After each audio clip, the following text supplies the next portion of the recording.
excited about touring. We were excited about being in Art Blakey's band.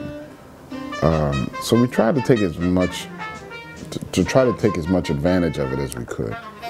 But in the process, you know, Art taught us a lot.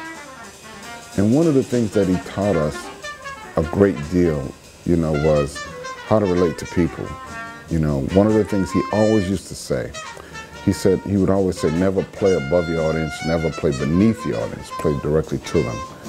You know, the other thing he always used to say, he says, man, you have to be working at your game, because if you don't practice, the first day the band will know, the second day, no, the first day you'll know, the second day the band will know, and the third day the audience will know.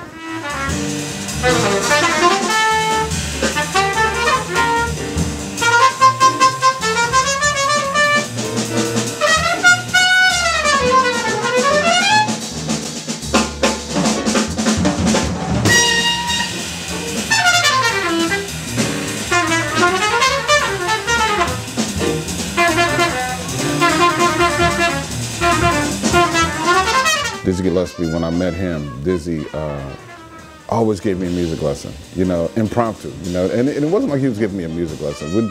We'd be backstage talking, and he would start playing something. He'd say, hey man, you ever done this exercise? And he would play this exercise. Or he'd say, hey man, you ever check out this tune?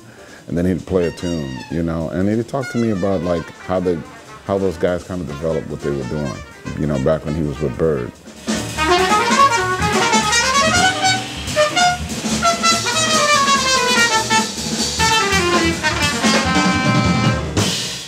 This horn is made by a guy named David Monette. This particular model is called the Raja. I met Dave, wow,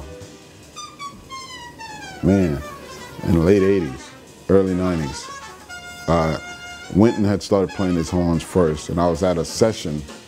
I think Wynton was doing Black Codes at the time. And I went to the studio, and there was Dave. And Wynton said, man, you gotta try these horns, you gotta try these horns. Oh yeah, whatever. So I picked up the horn and I played it. I went, oh.